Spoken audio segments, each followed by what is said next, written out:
আরও একবার প্রমাণিত হলো ইরানের বৈজ্ঞানিক সক্ষমতা। দেশটির পরমাণু বিজ্ঞানীরা এবার এমন এক উন্নত প্লাজমা উৎপাদন পদ্ধতি উদ্ভাবন করেছেন যা চিকিৎসা শিল্প ও পরিবেশ ব্যবস্থাপনায় বৈপ্লবিক। সারফেস ডাইলেকট্রিক ব্যাকটেরিয়ার ডিসচার্জ বা SDBD পদ্ধতিতে তৈরি এই ডিভাইস কম খরচে, সহজ নিয়ন্ত্রণে ও পরিবেশ বান্ধব উপায়ে প্লাজমা উৎপন্ন করতে সক্ষম। এই সাফল্যের নেপথ্যে ছিলেন ইরানের অন্যতম শীর্ষ পরমাণু বিজ্ঞানী আমির হোসেইন ফাগিহি, যিনি সম্প্রতি এক ইসরায়েলি হামলায় প্রাণ হারান।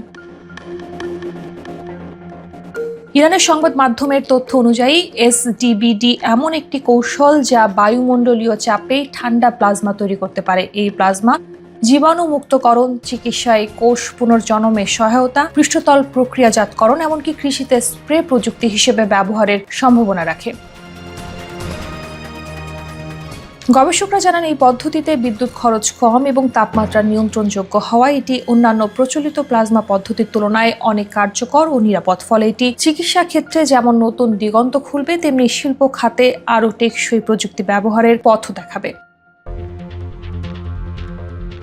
এই উদ্ভাবনের নেতৃত্ব দেন প্রয়াত পরমাণু বিজ্ঞানী আমির হোসেইন ফাগিহি, যিনি ইরানে উন্নত প্রযুক্তি নকশা ইনস্টিটিউটের সাবেক প্রধান ছিলেন। তার দলই প্রথম দেশীয় প্রযুক্তিতে এই ডিভাইসের সফল বাস্তবায়ন করে। ইরানি সংবাদ মাধ্যমের দাবি, এটি শুধু গবেষণাগার সীমিত আবিষ্কার নয়, বরং চিকিৎসা, কৃষি ও পরিবেশ ব্যবস্থাপনায় সরাসরি প্রয়োগযোগ্য একটি বাস্তব প্রযুক্তি। একই সঙ্গে এই উদ্ভাবন ইরানের বৈজ্ঞানিক স্বনির্ভরতায় আরেকটি অনন্য দৃষ্টান্ত হিসেবে বিবেচিত হচ্ছে।